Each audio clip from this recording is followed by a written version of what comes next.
We know that there are a lot of people who engage in vacuous language and make vacuous statements. And a vacuous statement being something that really doesn't mean much. It just kind of sounds like it makes sense, it sounds good. And when you say a vacuous statement that's positive, like, oh, we're all just a big happy family, well, there's a precise word for that. That word is platitude. A platitude is something like, oh, we can get along, all we need is love, or something like that. It doesn't contain that much useful information, but it kind of sounds good to say, so people say that. And we have a word for people who engage in too many platitudes. We say they're idealistic. But a platitude is a positive vacuous statement. What is a negative vacuous statement? A vacuous statement that is meaningless, but also is kind of a negative thing where you're saying things are bad, things are terrible, but you're not exactly specifying why they're so bad. We might have the word like conspiracy theorist, but I don't think conspiracy theorist does it justice, because a conspiracy theorist is someone with very specific, and the connotation is crazy theories about how everything is precisely horrible in precisely this way, but that's not exactly what I'm talking about. I'm talking about someone who doesn't make precise statements. They make kind of broad general statements about why things are so bad that are just kind of meaningless. I've used the term complainitude in the past. I think it's better to frame this in terms of narrative.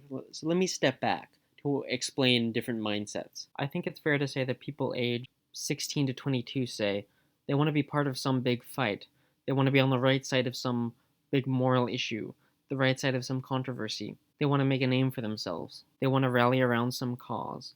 It's a particular energy, it's a particular passion, and more than that, I would say it's a particular anger. And we talk about anger like it's a completely negative emotion, that anger is just pure suffering. I think that's a narrow view.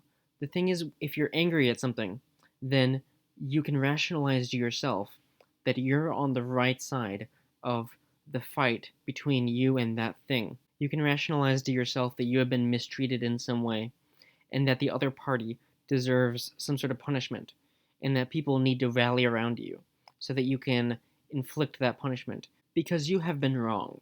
And yes, it sucks to feel anger, but won't it feel so good when you get to tell the person how much they have wronged you, put the person in their place, and show them just how poorly they have acted? And there is a deep catharsis in that.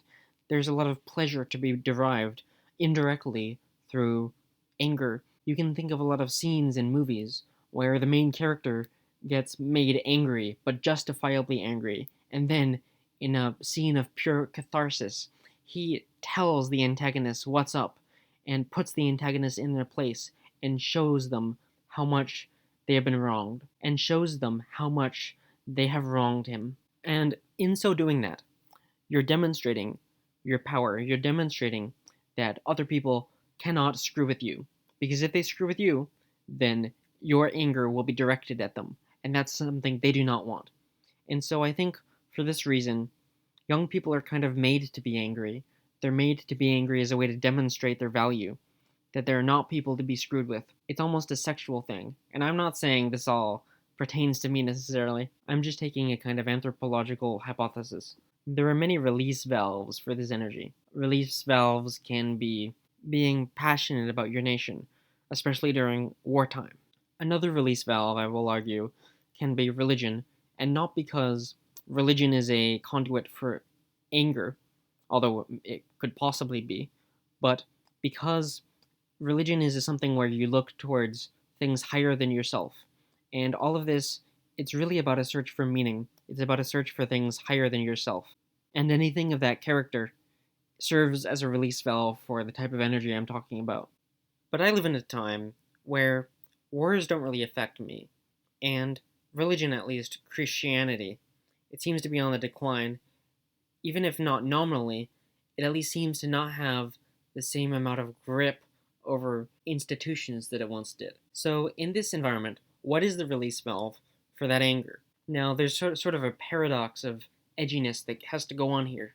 The thing that these young people, 16 to 22, need to be angry about, it needs to be edgy enough that it seems like they're challenging authority when they challenge it. But it also needs to be not quite too edgy, because if it's too edgy, then they give up the opportunity to gain status by fighting for it. Because we need to think about this from a kind of evolutionary psychology perspective, you want to fight for something that gains you status in the tribe, where you can show, I'm the hero, I fought for this, I won this victory. And I sided with the tribe in helping the tribe achieve this victory. So if it's too edgy, then no one will value your efforts. So it needs to be something where you can be socially valued. Now let's talk a lot about this stuff that you could call leftist, you could call social justice warrior stuff. One interesting property of it is how people seem to get completely outraged about things which seem so trivial. Situations where there's really no issue, but even if there was an issue, even if you could buy the argument that they're making,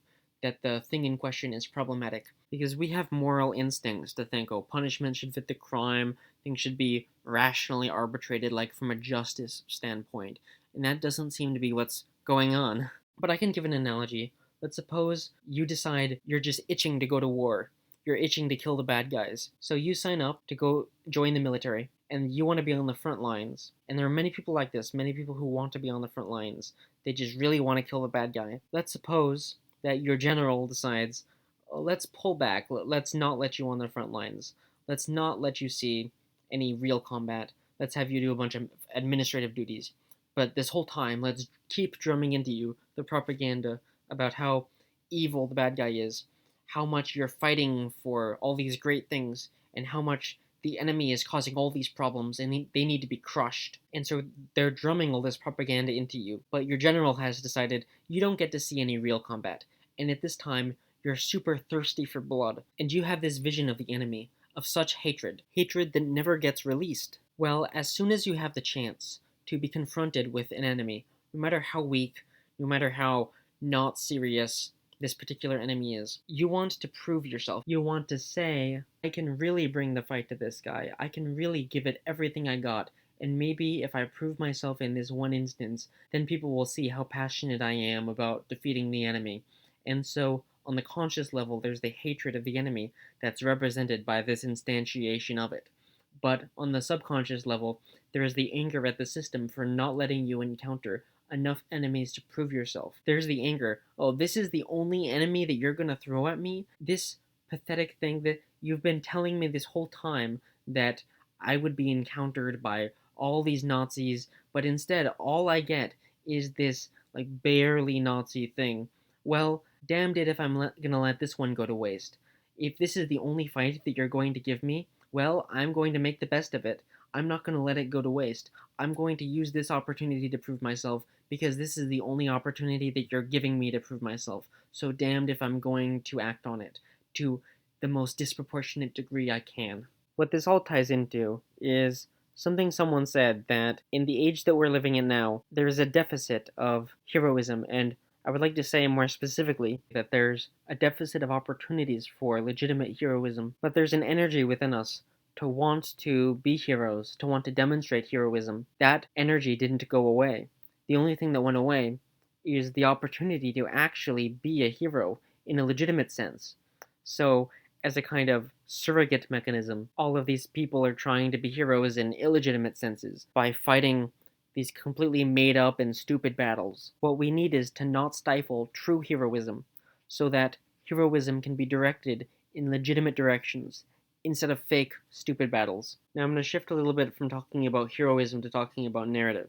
Now, of course, there's a difference between something being satisfying and something being narratively satisfying. For example, if a character dies in a movie, you can say it wasn't very satisfying because you liked the character, but it was narratively satisfying because it made sense in the story.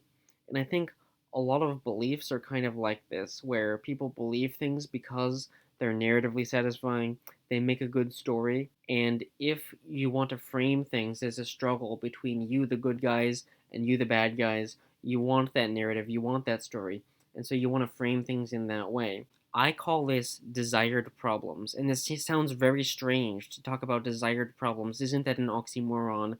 Isn't a problem something you don't want? How can you desire a problem? Well, you can desire it because everyone wants to frame their struggle in terms of a narrative. They want to think of this narrative of me versus the enemy. So as part of that narrative, you want to kind of stretch the truth a little bit to make things a little bit more narratively satisfying. So I think there are a lot of problems that people complain about that aren't really problems to the extent that people explain that they're problems. They're problems only in the sense that it kind of makes sense that they would be problems. It would be a really good theory. It would not be hard to explain. Everyone's incentives would kind of make sense, and it would kind of perfectly fit into your theory of the universe, just how you understand things, how you understand the world, and how it operates. It would perfectly plug into all those little theories you have about the world. If those theories were true, then it would follow that this and this and this would be a problem. So you harp on about this problem, but it's just something you kind of wish was wrong. And I know I'm not listing a specific complaint, but a lot of the complaints of these so-called social justice warriors, they kind of make sense if you think about it through this lens. They complain about a lot of these things, a lot of oppressed narratives. And it might not actually be true to the extent they describe these things, and they may have really weird ways of describing them. But if their explanations were correct, wouldn't it kind of make a lot of sense? It would fit as part of a whole narrative that does not contradict any beliefs that they hold already. So of course they would believe these theories about how this and that is problematic. So that's kind of my attempt to psychoanalyze the social justice mentality, I suppose. But I want to make something clear that explaining a certain mindset does not explain, in a political context, the dominance of that as an ideology. That is explained by broader forces about this historical moment in time, this particular political atmosphere that brought about the certain views that people have. I'm just limiting myself to explaining, if I look at a given person with these views, what's going on in their headspace. But it doesn't explain the movement at it as it exists. It just explains kind of the internal state of a specific adherent. And what I have explained here isn't even thorough enough to completely explain the whole mindset. It's just one or two components that is perhaps useful to consider. And that's useful because I think the greater extent to which I can understand a given mindset, the better I can empathize with it and therefore figure out how to either combat it or persuade people with that mindset and so on.